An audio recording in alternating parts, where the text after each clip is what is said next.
Vou manter cada bloco relativamente curto para funcionar bem no áudio, e vou falar diretamente com você, como se estivéssemos estudando juntos olhando o slide. Slide 1. Anatomia periapical da maxila.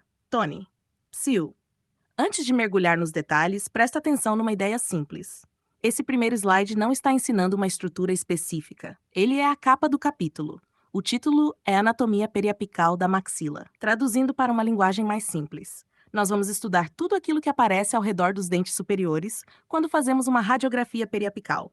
Guarda essa palavra, periapical. Peri significa ao redor. Apical significa ápice da raiz. Então, uma radiografia periapical é aquela que mostra a coroa, a raiz e a região ao redor da ponta da raiz. É justamente por isso que ela é tão usada em endodontia. Tony, escuta isso porque costuma organizar a cabeça de quem tem TDAH. Não tente decorar 20 estruturas ao mesmo tempo. Vamos dividir mentalmente esse conteúdo em 3 gavetas. Primeira gaveta: estruturas do próprio dente. Exemplo: esmalte, dentina, polpa. Segunda gaveta: estruturas de sustentação. Exemplo: ligamento periodontal, lâmina dura, crista óssea alveolar. Terceira gaveta: grandes acidentes anatômicos da maxila. Exemplo: seio maxilar, fossa nasal, Y invertido de Ennis, processo zigomático, âmulo pterigoideo. Quando você sabe em qual gaveta a estrutura está, metade do trabalho já foi feita. Meu filho, presta atenção nessa frase porque ela vale ouro para a prova prática. O professor normalmente não quer saber se você decorou o slide. Ele quer saber se, ao olhar uma radiografia, você consegue reconhecer uma estrutura anatômica. Essa é a missão que vamos treinar. Pode passar para o próximo slide. Próximo slide: dente, esmalte. Esmalte Tony. Psiu. Agora começa a primeira estrutura que realmente cai em prova: o esmalte. Na imagem da esquerda, os pontinhos vermelhos estão acompanhando toda a camada mais externa do dente. Imagina um capacete protegendo a cabeça de uma pessoa. O esmalte é exatamente isso. É a armadura do dente. É a parte mais dura de todo o corpo humano, mais dura até do que os ossos. Agora olha para a radiografia da direita. Percebe que os pontinhos vermelhos acompanham uma faixa muito clara ao redor da coroa? Isso acontece porque o esmalte é altamente mineralizado. Quanto mais mineralizada uma estrutura é, mais raios-X ela bloqueia. E quanto mais raios-X ela bloqueia, mais branca ela aparece na radiografia. Guarda essa associação. Esmalte igual a muito mineralizado, igual a muito radiopaco, igual a muito branco. Tony, escuta essa porque costuma cair. Quando você estiver olhando uma radiografia e procurar a camada mais branca da coroa do dente, a primeira hipótese deve ser esmalte. Vou repetir de outro jeito.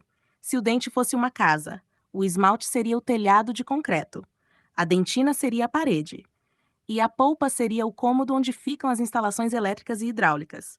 Primeiro você identifica o telhado, depois o resto. Macete de prova: esmalte é o escudo branco do dente. Quanto mais branco estiver na coroa, maior a chance de ser esmalte. Meu filho, presta atenção. Se aparecer uma questão perguntando qual é a estrutura mais radiopaca do dente saudável, a resposta costuma ser o esmalte. Pode passar para o próximo slide. Próximo slide: dente, dentina, cemento. Slide 3. Dente, dentina e cemento. Psiu. Agora vamos entrar numa parte que costuma confundir muita gente. Porque na radiografia, dentina e cemento aparecem tão parecidos que frequentemente são estudados juntos. Primeiro, olhe o desenho esquemático da esquerda. Os pontinhos vermelhos estão marcando uma camada que fica logo abaixo do esmalte. Ou seja, se o esmalte é o capacete, a dentina é o corpo principal do dente. Na verdade, a maior parte do volume do dente é formada por dentina.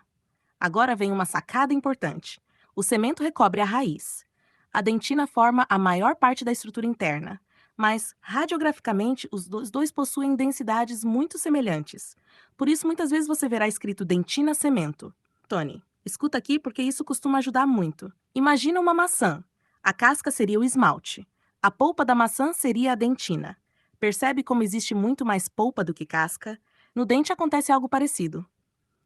Existe muito mais dentina do que esmalte.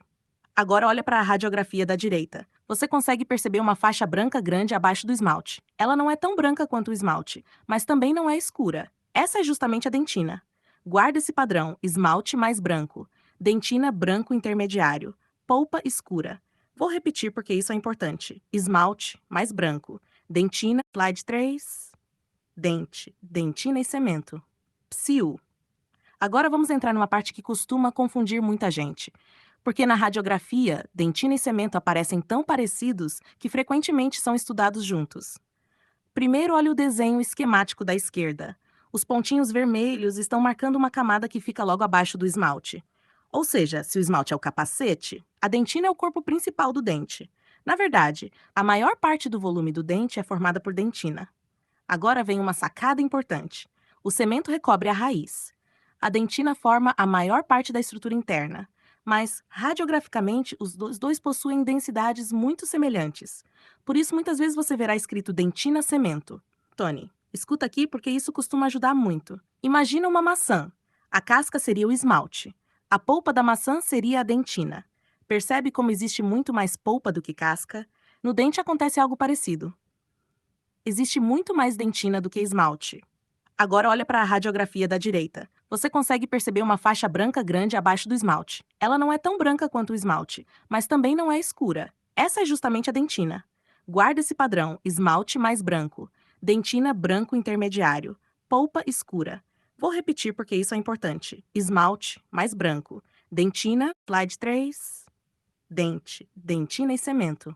Psil. Agora vamos entrar numa parte que costuma confundir muita gente.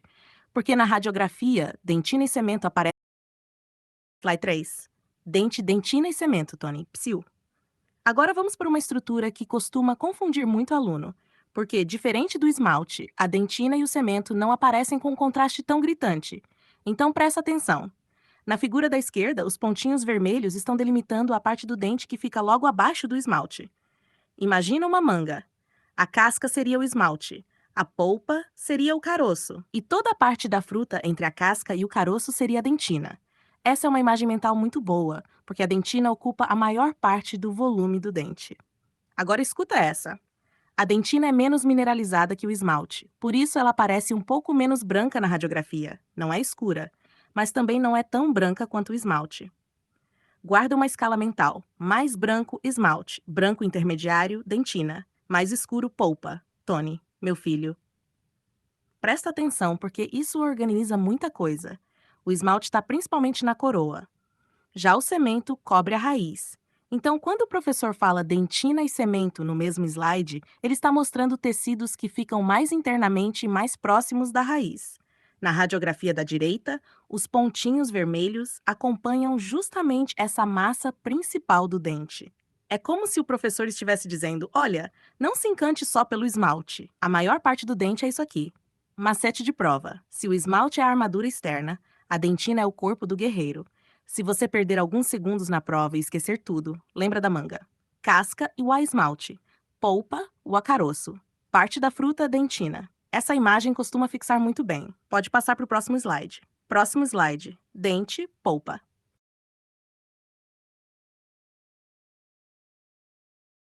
4. Dente, polpa, Tony. Psil. Agora chegamos ao coração do dente. Literalmente. Se o esmalte era a armadura e a dentina era o corpo do guerreiro, a polpa é onde está a vida. Na figura da esquerda, os pontinhos vermelhos estão delimitando a região mais interna do dente. É uma área mole, cheia de vasos sanguíneos, cheia de nervos. É dali que vem a sensibilidade. É por isso que quando uma cárie chega muito perto da polpa, o paciente começa a sentir dor. Agora olha a radiografia da direita. Percebe uma coisa interessante? A polpa não aparece branca, ela aparece mais escura. E existe uma razão simples para isso.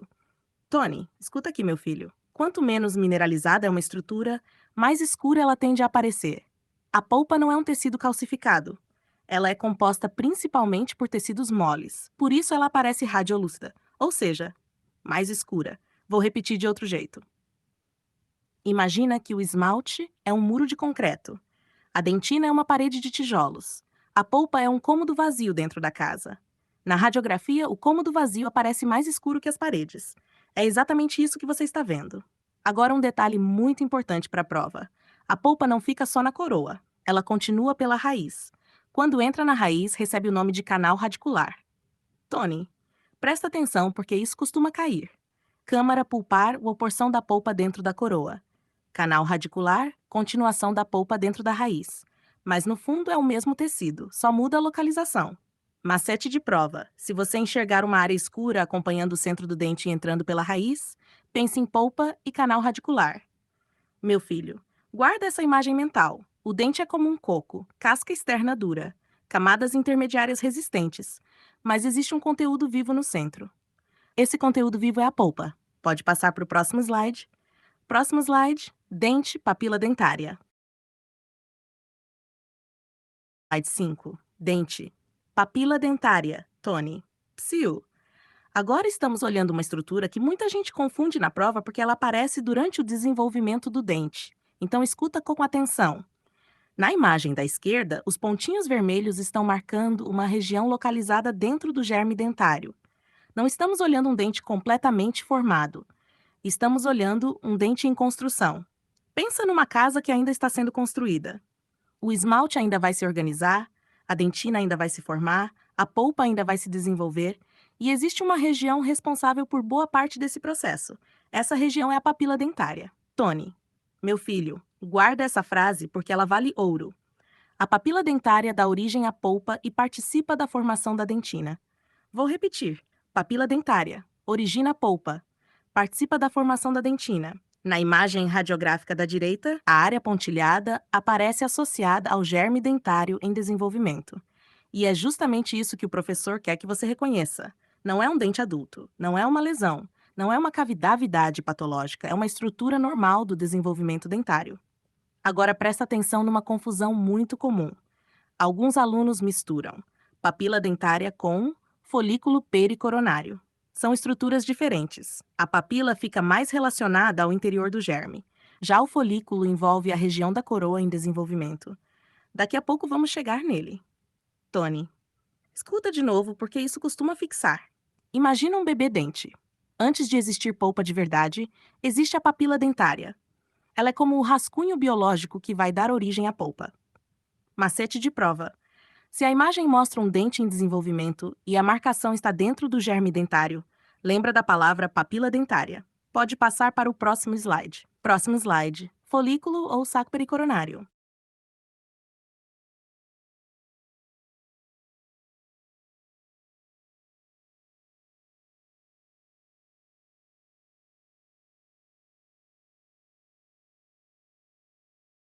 Slide 6: folículo ou saco pericoronário, Tony.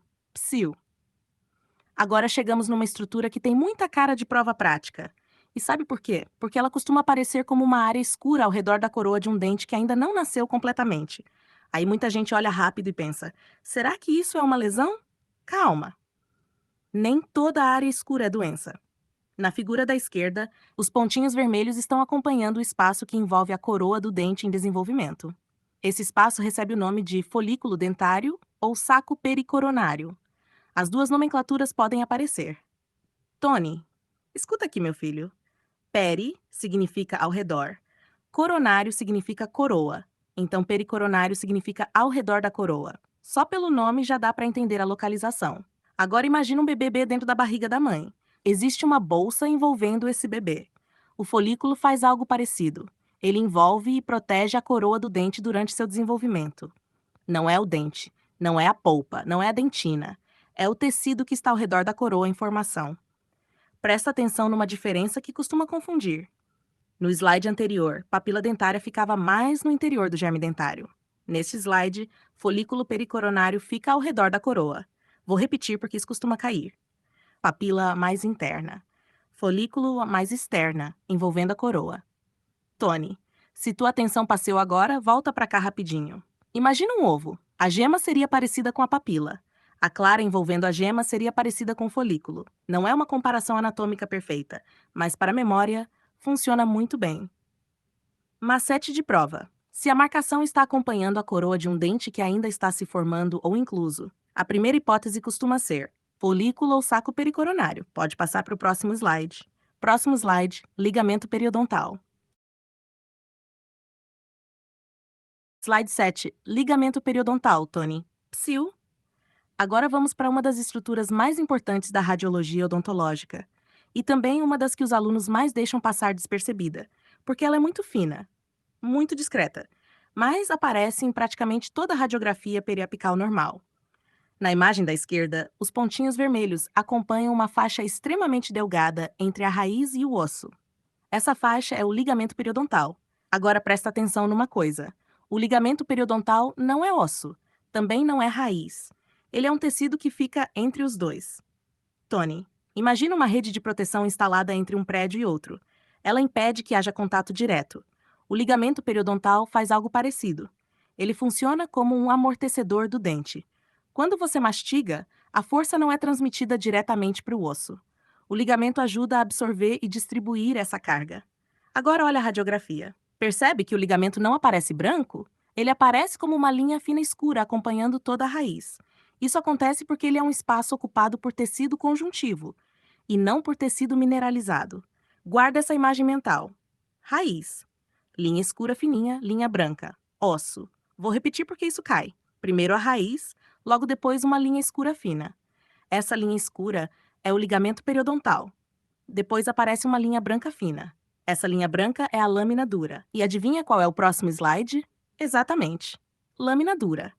Então já começa a fazer a conexão. Tony, meu filho, presta atenção porque isso é uma pegadinha clássica. Muitos alunos confundem o ligamento periodontal com a lâmina dura, mas eles são praticamente opostos na radiografia.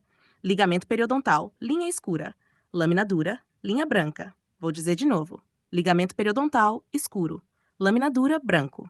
Macete de prova. Se você enxergar uma linha radiolúcida muito fina acompanhando a raiz inteira do dente, pense imediatamente em ligamento periodontal. Pode passar para o próximo slide. Próximo slide, lâmina dura. Slide 8. Lâmina dura, Tony. Psiu! Agora chegamos à melhor amiga do ligamento periodontal, porque elas aparecem juntas o tempo todo. No slide anterior, você viu uma linha escura muito fina, acompanhando a raiz. Era o ligamento periodontal. Agora olha o que os pontinhos vermelhos estão marcando. Uma linha branca, bem fina, bem contínua, acompanhando toda a raiz. Essa estrutura é a lâmina dura. Tony, presta atenção numa imagem mental que ajuda muito. Imagina um lápis dentro de uma bainha. O espaço entre o lápis e a bainha seria o ligamento periodontal. A parede da bainha seria a lâmina dura, por isso elas aparecem tão próximas uma da outra. Agora uma coisa muito importante. A lâmina dura é formada por osso, e osso é mineralizado. Por isso ela aparece radiopaca, ou seja, branca na radiografia. Vou repetir porque isso costuma cair. Ligamento periodontal, linha escura. Lâmina dura, linha branca. Ligamento periodontal, radiolúcido. Lâmina dura, radiopaca. Tony, meu filho, se tua cabeça começou a viajar agora, volta pra cá porque essa diferença é campeã de prova. Quando o professor aponta uma linha branca contornando a raiz, ele quase nunca quer que você responda ligamento periodontal. Ele geralmente quer lâmina dura. Agora vem um detalhe clínico interessante. Quando existe doença periodontal avançada ou algumas lesões periapicais, a lâmina dura pode desaparecer ou ficar interrompida. Então sua presença costuma ser um sinal de normalidade. Guarda isso. Lâmina dura contínua geralmente é um bom sinal. Macete de prova. Raiz. Linha escura. Linha branca. Se a seta estiver na branca, a resposta é lâmina dura. Tony, antes de passar de slide, faz uma fotografia mental. Raiz no centro. Ligamento periodontal como um anel escuro. Lâmina dura como um anel branco. Essa imagem vai aparecer dezenas de vezes na tua vida acadêmica. Pode passar para o próximo slide. Próximo slide. Crista óssea alveolar. Slide 9. Crista óssea alveolar. Tony, psiu. Agora vamos subir um pouquinho o olhar. Até agora estávamos acompanhando a raiz. Agora o professor quer que você observe a região entre dois dentes. Os pontinhos vermelhos estão marcando o ponto mais alto do osso alveolar que fica entre dentes vizinhos. Essa estrutura recebe o nome de crista óssea alveolar. Meu filho, imagina duas montanhas lado a lado. Entre elas existe um pico, um ponto mais alto. A crista óssea alveolar é justamente esse pico do osso entre os dentes. Agora presta atenção numa coisa muito importante. A palavra crista aparece em vários lugares da anatomia, mas aqui ela significa simplesmente a parte mais alta do osso alveolar entre dentes adjacentes.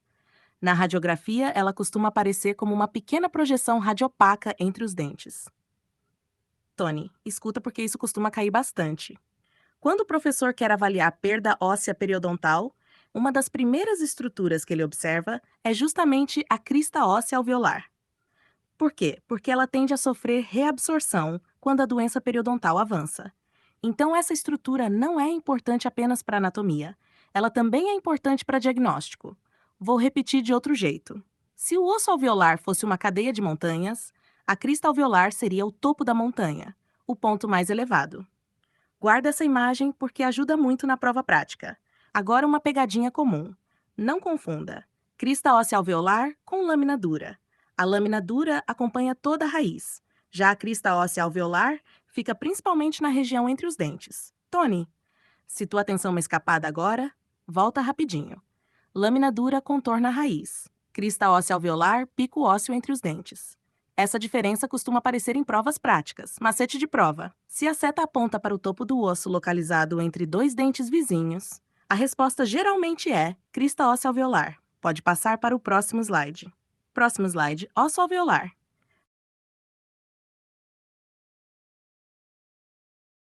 Slide 10. Osso alveolar. Tony, psiu. Agora o professor amplia o zoom. Até agora nós vimos uma parte específica do osso, a crista óssea alveolar. Agora ele quer que você enxergue o conjunto. Os pontinhos vermelhos estão marcando uma área óssea muito maior.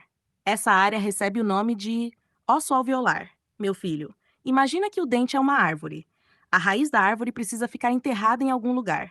O osso alveolar é justamente o solo, onde a raiz fica encaixada. Sem ele, o dente não teria sustentação. Agora, presta atenção numa sacada importante. Muitos alunos escutam osso alveolar e pensam numa estrutura pequena. Mas não, ele representa toda a porção óssea que abriga os dentes. É como se fosse a casa das raízes. Tony, escuta de novo porque isso ajuda a organizar. Crista óssea alveolar é só o topo. Osso alveolar é toda a estrutura. Vou repetir. Crista é a parte. Osso alveolar igual a conjunto. Crista igual a topo da montanha. Osso alveolar, montanha inteira. Agora olha para a radiografia. Diferente da lâmina dura, que aparece como uma linha branca fina, o osso alveolar apresenta um aspecto mais complexo. Você começa a perceber pequenos traçados internos, pequenas trabéculas ósseas, como se fossem vigas dentro de uma construção. Essas trabéculas ajudam a distribuir forças mastigatórias. Tony, meu filho, presta atenção porque isso costuma aparecer em perguntas teóricas. O osso alveolar existe porque existem dentes. Quando o dente é perdido, essa região tende a sofrer reabsorção ao longo do tempo. Por isso, implantodontistas e periodontistas se preocupam tanto com a preservação óssea. Macete de prova. Se a seta aponta para uma grande região óssea que envolve e sustenta as raízes, a resposta provavelmente será osso alveolar. Se aponta apenas para o ponto mais alto entre os dentes, a resposta será crista óssea alveolar. Guarda essa diferença porque ela evita muita confusão. Pode passar para o próximo slide. Próximo slide, maxila. Slide 11. Maxila, Tony. Agora a gente está saindo das estruturas do dente e entrando nas grandes estruturas anatômicas da maxila. E isso é importante, porque a partir daqui começam aquelas estruturas que o professor adora apontar com setinhas e pedir o nome na prova prática. Então presta atenção. Neste slide, os pontilhados vermelhos não estão marcando uma linha específica, nem um forame, nem uma cavidade. Eles estão delimitando uma região óssea inteira. Essa região é a maxila. Parece simples, mas tem uma pegadinha escondida. Muitos alunos olham uma radiografia e enxergam apenas os dentes. O professor, porém, está olhando para o osso também. Tony, escuta aqui, meu filho. O dente é só um morador. A maxila é o bairro inteiro. Vou repetir: dente é o morador, maxila é bairro. Porque todas as estruturas que vamos estudar daqui para frente estão localizadas dentro ou associadas à maxila. Forame incisivo, canal incisivo, fossa nasal, seio maxilar, Y invertido de Ennis. Tudo isso acontece dentro desse bairro. Agora observa outra coisa. Na radiografia, a maxila não aparece como um bloco branco uniforme. Ela possui áreas mais claras, áreas mais escuras, cavidades, linhas corticais, forames, canais. Por isso, o aluno iniciante às vezes olha e pensa: meu Deus, confusão. Mas não é confusão. É um mapa. Tony, se tua atenção deu uma escapada, volta para cá. A partir deste ponto do conteúdo, vamos começar a aprender os pontos de referência da maxila. É como aprender os bairros de uma cidade antes de decorar os nomes das ruas. E uma das primeiras estruturas que aparece logo depois é uma velha conhecida nossa, aquela que já apareceu nas questões da prova prática. A sutura intermaxilar. Então já vai preparando a memória. Linha fina, linha média, parece uma costura, já já ela aparece. Pode passar para o próximo slide. Próximo slide, sutura intermaxilar.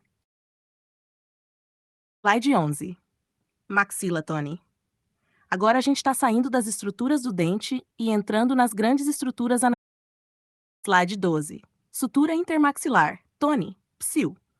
Chegou uma das estruturas mais clássicas da radiologia odontológica. E sabe o que é melhor? Ela já apareceu na tua prova prática. Então presta bastante atenção. Na imagem da esquerda, os pontinhos vermelhos estão acompanhando uma linha bem fina que passa exatamente no centro da maxila, bem na linha média, separando o lado direito do lado esquerdo. Essa estrutura recebe o nome de sutura intermaxilar. Agora esquece a anatomia por 10 segundos. Pensa numa costura. Isso mesmo, uma costura de roupa. Quando dois tecidos são unidos, fica uma linha marcando a junção. A sutura intermaxilar é exatamente essa ideia. Ela marca a união entre as duas metades da maxila. Tony, meu filho, guarda essa imagem porque ela vale ouro. Sutura intermaxilar, costura da maxila. Vou repetir.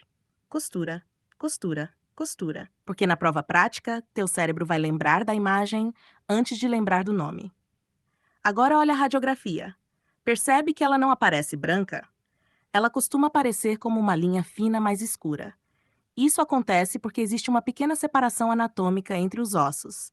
E essa separação produz esse aspecto radiolúcido. Tony, escuta porque isso costuma confundir aluno.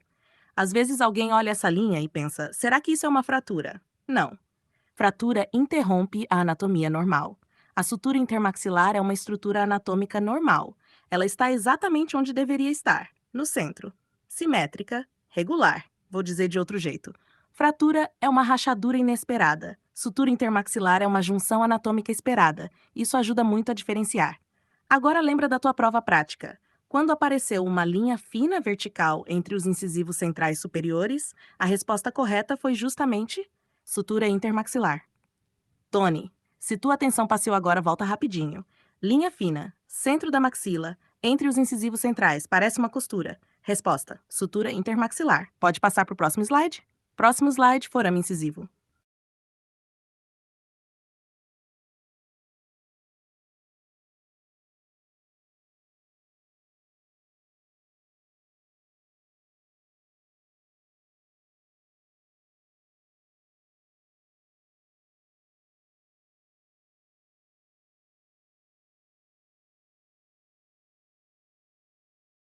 Slide 13.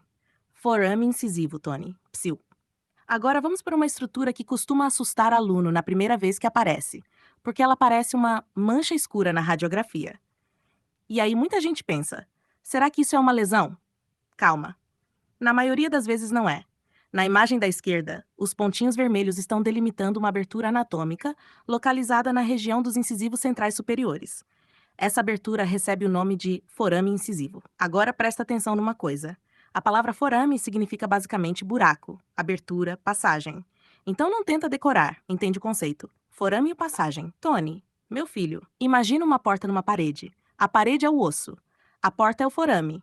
É por ali que estruturas entram e saem. Na região do forame incisivo passam vasos e nervos importantes. Por isso ele existe. Não é defeito. Não é doença. É anatomia normal. Agora olha para a radiografia. O forame incisivo aparece mais escuro. E existe uma razão muito lógica. Lembra do que vimos lá atrás? Estruturas menos densas aparecem mais escuras. Como o forame é uma abertura óssea, ele produz uma imagem radiolúcida, ou seja, mais escura. Tony, escuta porque isso cai muito. O forame incisivo fica próximo aos incisivos centrais superiores. Por isso, às vezes, alunos confundem essa imagem com uma lesão periapical, mas existe uma diferença. A lesão normalmente não respeita padrões anatômicos. O forame incisivo aparece sempre numa localização muito previsível, bem na linha média, bem onde esperamos encontrá-lo. Vou repetir de outro jeito. Se você vê uma área escura entre os incisivos centrais superiores, não entre em pânico. Primeiro pense, será que é o forame incisivo? Só depois pense em patologia. Tony, guarda essa fotografia mental. Sutura intermaxilar e a costura. Forame incisivo, abertura. Costura e abertura costumam aparecer praticamente na mesma região anatômica, e isso ajuda a localizar uma pela outra. Macete de prova, área radiolúcida. Região dos incisivos centrais superiores, linha média. Primeira hipótese, forame incisivo. Pode passar para o próximo slide. Próximo slide, canal incisivo.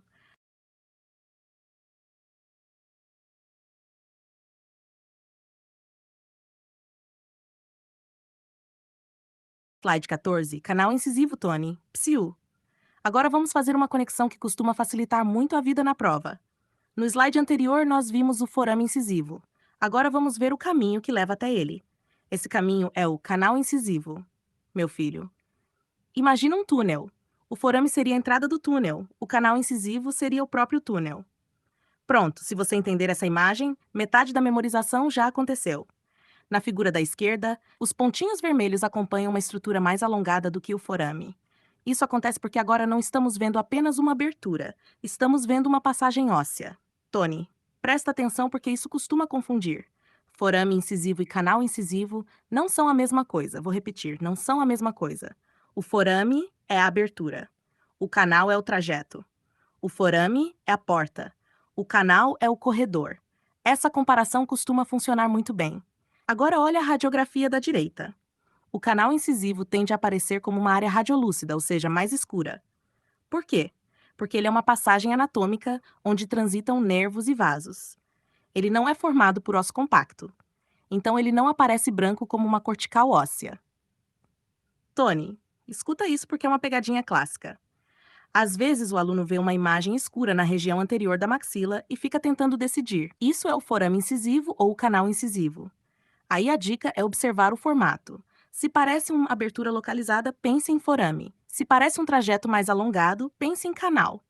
Vou repetir de outro jeito. Forame igual a ponto.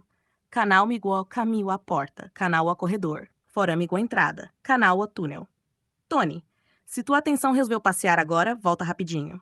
Entre os incisivos centrais superiores existem duas estruturas que andam juntas: a abertura e o trajeto. Abertura, o aforame incisivo. Trajeto canal incisivo. Macete de prova. Quando a marcação acompanha uma estrutura alongada na linha média da região anterior da maxila, a resposta costuma ser canal incisivo. Pode passar para o próximo slide. Próximo slide, fossa subnasal. 14. Canal incisivo, Tony. Psiu. Agora vamos fazer uma conexão que costuma facilitar muito a vida na prova. No slide anterior, nós vimos o forame incisivo. Agora vamos ver o caminho que leva até ele. Esse caminho é o canal incisivo. Meu filho. Imagina um túnel. O forame seria a entrada do túnel. O canal incisivo seria o próprio túnel. Pronto, se você entender essa imagem, metade da memorização já aconteceu. Na figura da esquerda, os pontinhos vermelhos acompanham uma estrutura mais alongada do que o forame. Isso acontece porque agora não estamos vendo apenas uma abertura, estamos vendo uma passagem óssea. Tony, presta atenção porque isso costuma confundir. Forame incisivo e canal incisivo não são a mesma coisa. Vou repetir, não são a mesma coisa. O forame é a abertura. O canal é o trajeto. O forame é a porta.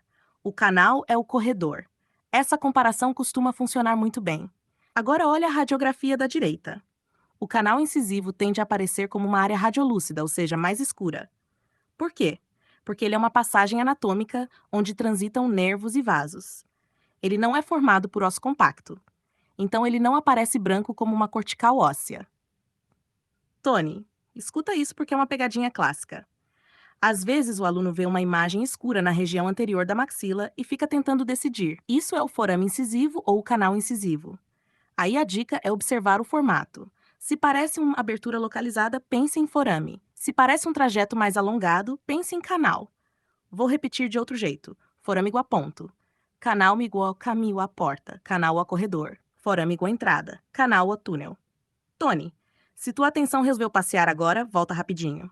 Entre os incisivos centrais superiores existem duas estruturas que andam juntas: a abertura e o trajeto. Abertura, o aforame incisivo. Trajeto canal incisivo.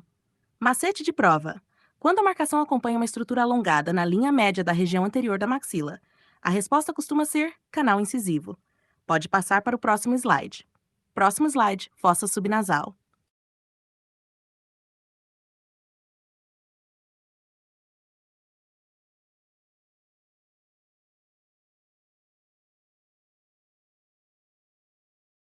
Slide 15. Fossa subnasal, Tony. Psiu.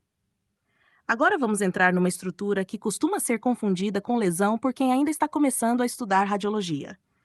Então presta atenção, porque essa é uma daquelas que o professor aponta na imagem e espera que você reconheça o padrão. Na figura da esquerda, os pontinhos vermelhos estão marcando uma região localizada acima dos incisivos superiores. Ela recebe o nome de fossa subnasal. Vamos traduzir isso. Sub significa abaixo. Nasal significa nariz. Então, a fossa subnasal é literalmente uma depressão óssea localizada abaixo da cavidade nasal. Tony, meu filho, imagina uma colher pressionando uma massa de bolo. Ela deixa uma pequena concavidade, uma pequena depressão. A fossa subnasal é exatamente essa ideia.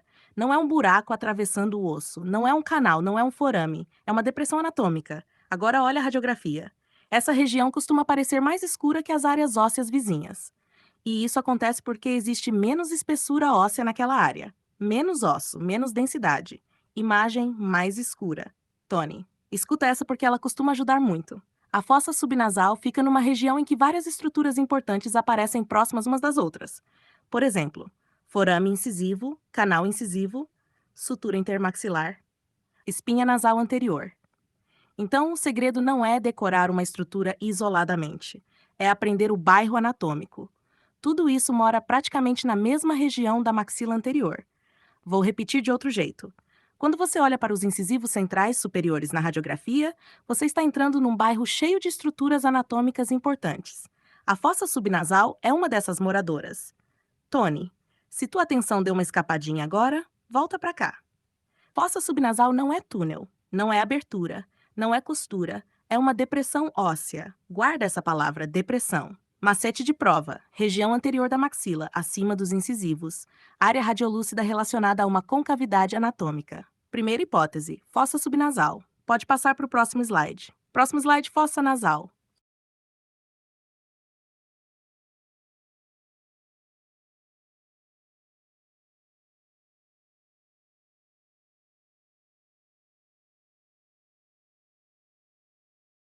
Slide 16. Fossa nasal. Tony, psiu. Agora nós vamos aumentar o zoom da região que acabamos de estudar. No slide anterior, vimos a fossa subnasal. Agora estamos olhando para uma estrutura maior, a fossa nasal. Meu filho, imagine uma sala. A fossa subnasal seria uma pequena depressão numa parede dessa sala. A fossa nasal seria a sala inteira. Essa comparação não é perfeita anatomicamente, mas ajuda muito a memorizar. Na imagem da esquerda, os pontinhos vermelhos estão delimitando uma área ampla localizada acima dos dentes anteriores superiores. Essa área corresponde ao espaço interno da cavidade nasal. Agora presta atenção. A cavidade nasal contém ar. E lembra o que aprendemos lá atrás? Tony, escuta aqui. Ar igual menos densidade.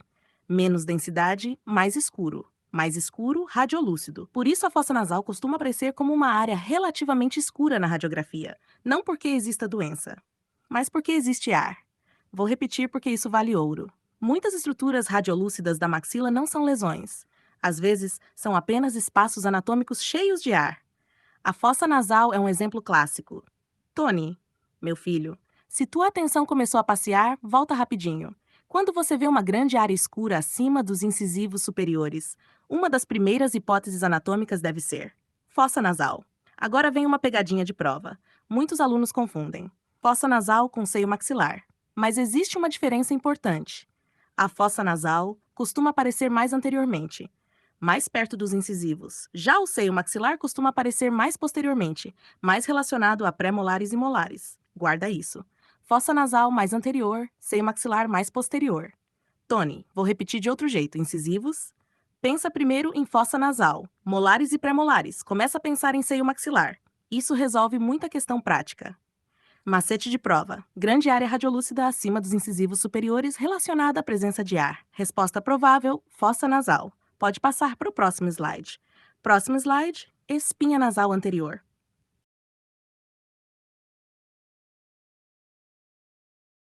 Excelente observação. E sinceramente você tem razão. Se eu estou agindo como teu tutor, olhando o slide junto contigo, eu não posso ignorar as siglas que aparecem na imagem, porque para mim a sigla é óbvia, mas para quem está estudando, ela pode ser justamente a peça que falta para entender a radiografia.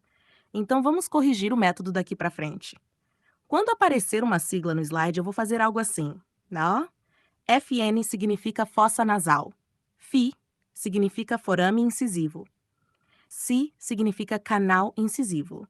E vou explicar por que o professor colocou aquela sigla exatamente naquele ponto da imagem. Agora vamos recuperar os slides que acabamos de passar. Snack Slide 13. Forame incisivo. Tony, psiu. Nesse slide provavelmente aparece a sigla Fi. Fi significa forame incisivo.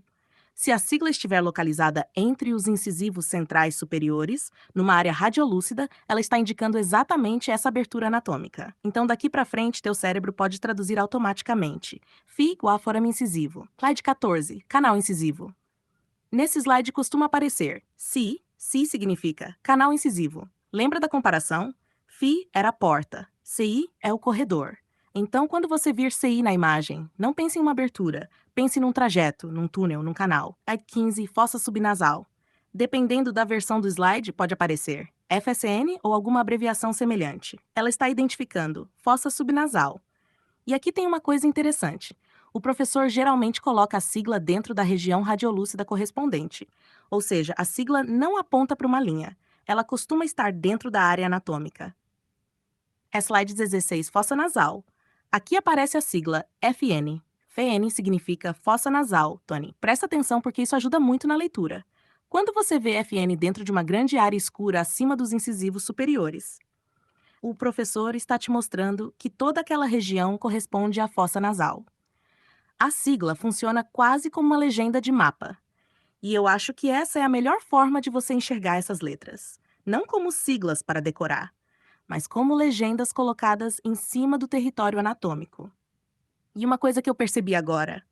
Daqui para frente, vamos entrar justamente na parte do conteúdo onde começam a aparecer muitas siglas, principalmente FN igual a fossa nasal, N espinha nasal anterior, SM seio maxilar, SZ o osso zigomático ou região zigomática, dependendo dos PZM, processo zigomático da maxila.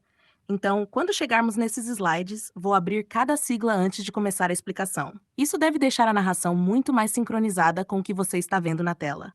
Quando você escrever P, seguimos para o próximo slide já nesse novo formato.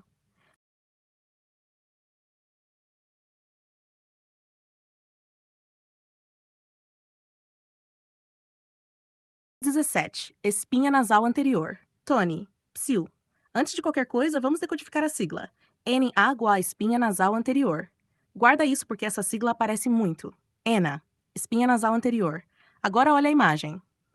O professor está mostrando uma estrutura localizada exatamente na linha média da maxila, bem acima dos incisivos centrais superiores. Ela costuma aparecer como uma estrutura radiopaca, ou seja, mais branca, mais brilhante, mais evidente que as regiões ao redor. Tony, meu filho, imagina a proa de um barco, aquela pontinha que fica na frente cortando a água. A espinha nasal anterior é quase isso, uma projeção óssea que avança para frente na região anterior da maxila. Por isso o nome, espinha, porque lembra uma pequena ponta óssea. Agora presta atenção numa confusão muito comum. Nessa mesma região nós já vimos sutura intermaxilar, forame incisivo, canal incisivo, fossa subnasal. Fossa nasal, percebe como esse bairro anatômico está ficando cheio? Então vou organizar. Tony, escuta aqui. Linha fina no centro, sutura intermaxilar, buraco na linha média, forame incisivo, canal alongado, canal incisivo, grande área escura acima, fossa nasal. Pontinha branca em V na linha média, espinha nasal anterior. Vou repetir porque isso vale ouro. Pontinha branca em V, pontinha branca em V, pontinha branca em V. Pensa nisso quando olhar a radiografia. Agora uma sacada de prova. A ENA geralmente aparece muito mais radiopaca do que as estruturas vizinhas. Por quê? Porque é uma projeção óssea corticalizada. Mais osso, mais densidade, mais branco. Tony, se tua atenção deu uma escapadinha agora, volta. ENA não é cavidade, ENA não é canal, ENA não é forame. ENA é uma projeção óssea, uma ponta óssea, uma estrutura branca. Macete de prova. Se a seta aponta para uma projeção radiopaca, localizada na linha média acima dos incisivos superiores, a resposta costuma ser espinha nasal anterior. Pode passar para o próximo slide. Próximo slide. Sombra do nariz.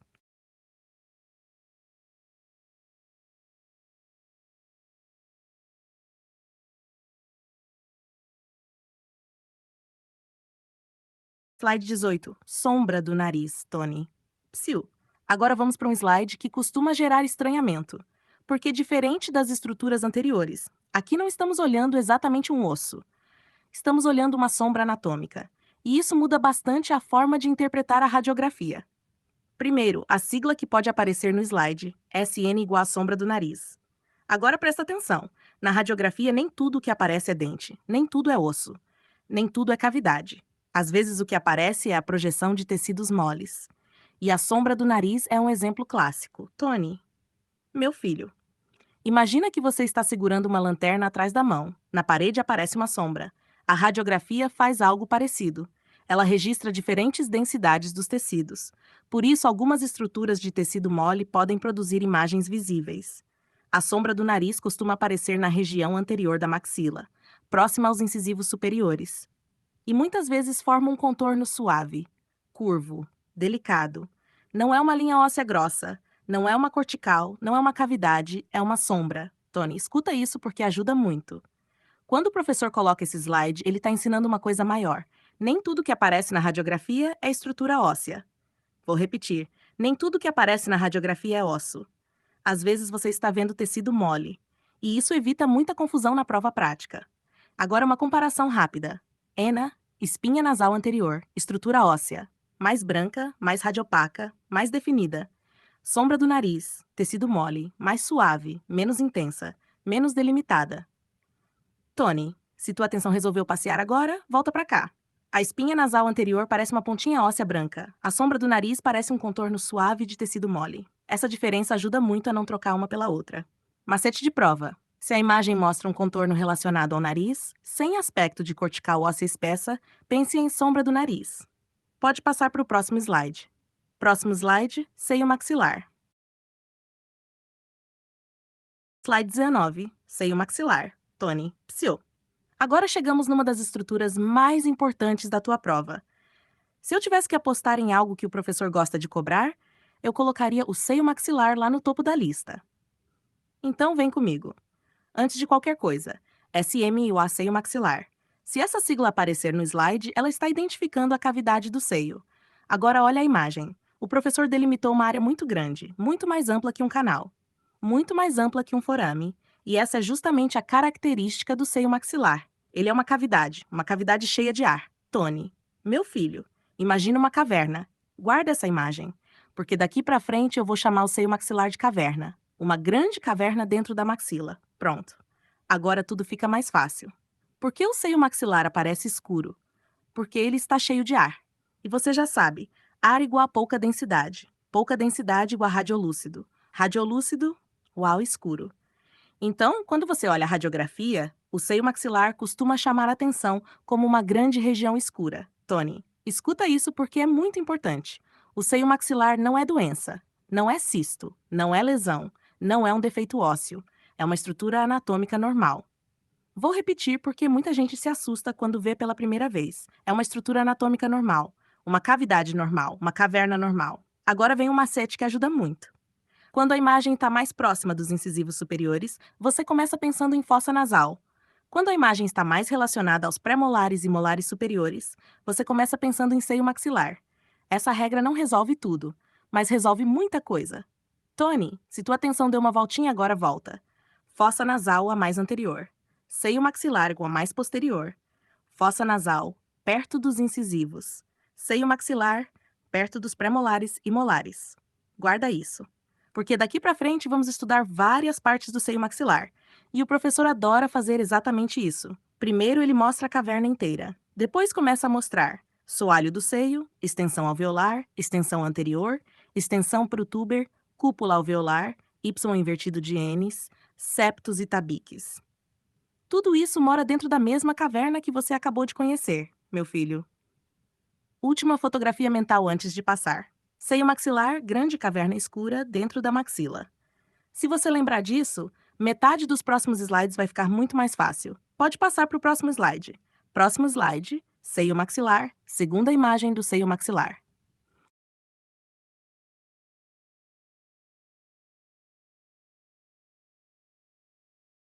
Acho que você quis escrever P e saiu um U.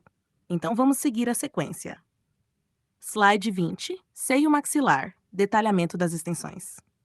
Tony, psiu, continua comigo na imagem do seio maxilar. Mas agora o professor não quer mais que você enxergue apenas a caverna. Ele quer que você perceba que essa caverna pode avançar para diferentes regiões da maxila. E é por isso que aparecem várias siglas espalhadas pela figura. Vamos traduzir. SM igual a seio maxilar. Essa é a cavidade principal, agora presta atenção nas extensões. Dependendo do slide, podem aparecer siglas semelhantes a extensão alveolar, ET, extensão tuberal, e ENT, extensão anterior. O nome pode variar um pouco conforme o material do professor, mas a lógica é sempre a mesma. Tony, meu filho, imagina uma caverna dentro de uma montanha. Essa caverna não precisa ter um formato redondo perfeito. Ela pode criar braços. Pode avançar para frente, pode avançar para baixo, pode avançar para trás. É exatamente isso que acontece com o seio maxilar. Agora, uma coisa muito importante para a prova. Quando o seio maxilar cresce para baixo, aproximando-se das raízes dos dentes posteriores e superiores, chamamos isso de extensão alveolar. Guarda essa imagem. A caverna descendo em direção aos dentes. Extensão alveolar. Tony, escuta isso porque cai muito em implantodontia e radiologia. Às vezes as raízes parecem entrar dentro do seio. Na verdade, elas geralmente não entram. O que acontece é que o seio se expandiu muito para baixo, e aí a proximidade fica enorme. Agora outra extensão. Quando o seio cresce em direção à região posterior da maxila, perto do túber da maxila, temos a extensão tuberal. Vou repetir de outro jeito. O seio pode avançar para trás. Se avançar para trás, ele se aproxima do túber. Extensão tuberal. Tony, se tua atenção resolveu tirar férias agora, volta rapidinho. Pensa numa caverna. Essa caverna pode crescer. Para baixo, extensão alveolar. Para trás, extensão tuberal. Para frente, extensão anterior. É só isso que o professor está tentando mostrar. Não é uma nova estrutura. Continua sendo o mesmo seio maxilar. A mesma caverna. Só mudam as regiões para onde ela se expande. Macete de prova.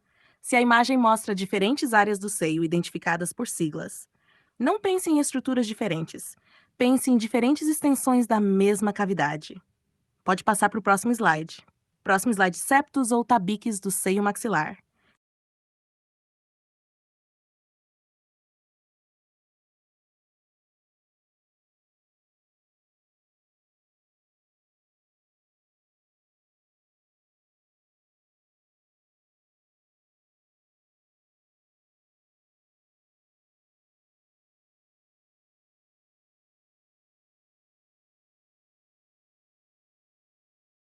Slide 21. Septos ou tabiques do seio maxilar.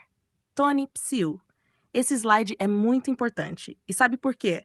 Porque ele já apareceu naquela tua prova prática. Inclusive, foi uma das questões que o professor corrigiu explicitamente. Então, presta bastante atenção. Primeiro, vamos localizar onde estamos.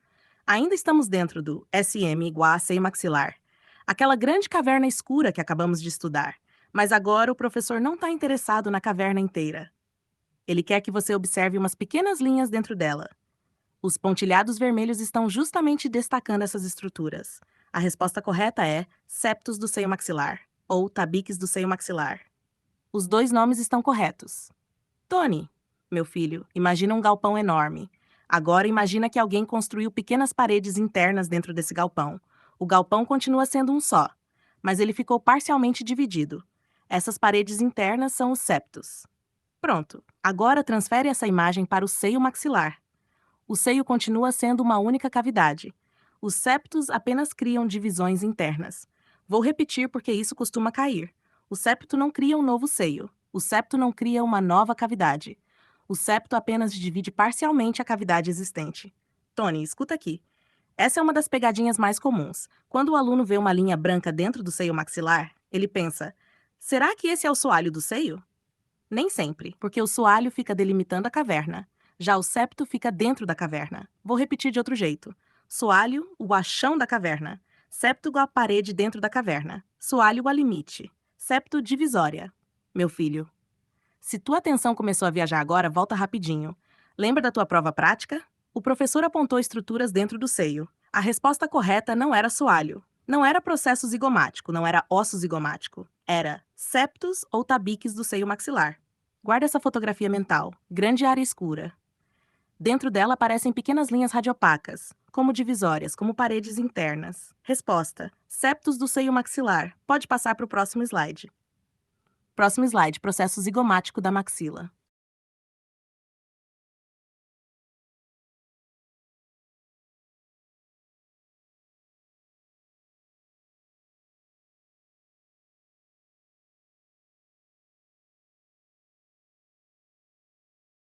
Slide 22. Processo zigomático da maxila. Tony, psiu. Agora chegamos numa estrutura que costuma confundir muito aluno. E sabe por quê? Porque ela tem uma prima muito parecida, o processo zigomático da maxila. E o osso zigomático? Na tua prova prática, isso já apareceu. Então vem comigo. Primeiro a sigla que pode aparecer. PZRM igual a processo zigomático da maxila. Agora presta atenção. O professor não está apontando para o osso zigomático inteiro. Ele está apontando para uma projeção da maxila que se conecta ao osso zigomático. Por isso o nome, processo.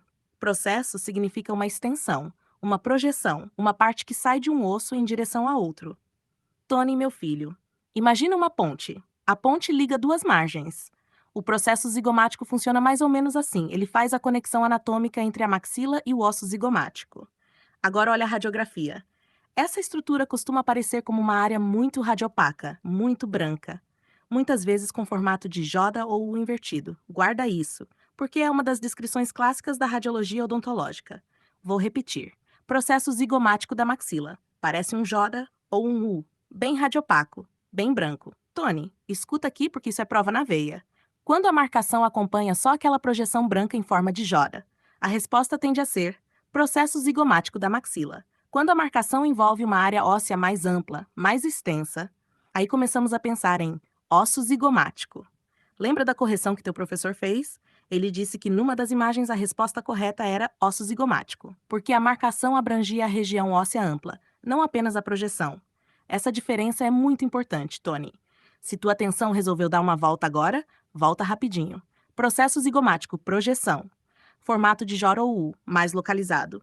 Osso zigomático, estrutura maior, mais ampla, mais extensa. Macete de prova. Se você enxergar uma estrutura radiopaca em forma de jora ou U sobre a região de molares superiores, a primeira hipótese costuma ser processo zigomático da maxila. Pode passar para o próximo slide. Próximo slide. Osso zigomático. Slide 23. Osso zigomático, Tony. Psiu. Agora chegamos justamente na estrutura que confundiu a turma naquela questão da prova prática. Então presta bastante atenção porque essa diferença costuma render erro. Primeiro, a sigla que pode aparecer, OZ igual osso zigomático, ou simplesmente alguma marcação identificando a região zigomática. Agora escuta. No slide anterior, vimos o processo zigomático da maxila, que era uma projeção, uma extensão, uma parte localizada. Agora estamos olhando para o osso zigomático propriamente dito. Tony, meu filho, imagina uma árvore. Um galho seria o processo. A árvore inteira seria o osso. Pronto. Essa comparação resolve metade da confusão. O processo zigomático é apenas uma parte. O osso zigomático é a estrutura maior, mais ampla, mais volumosa. Agora olha a imagem. Os pontilhados vermelhos costumam abranger uma área muito maior do que aquela região em forma de jora que vimos no slide anterior. E isso é a principal pista. Vou repetir porque isso é importante. Olha o tamanho da marcação.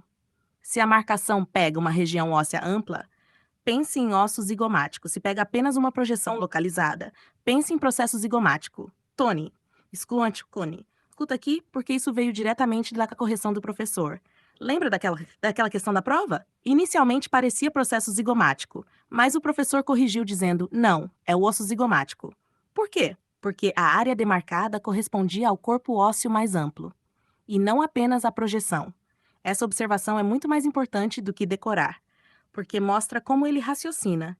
E entender como o professor raciocina ajuda muito na prova. Tony, se tua atenção resolveu tirar férias agora, volta rapidinho. Processo zigomático, galho. Osso zigomático, árvore. Processo menor, osso maior. Processo projeção, osso estrutura ampla. Macete de prova. Se a marcação engloba uma região radiopaca extensa na região posterior superior da maxila, a resposta tende a ser osso zigomático. Pode passar para o próximo slide. Próximo slide, tuber da maxila.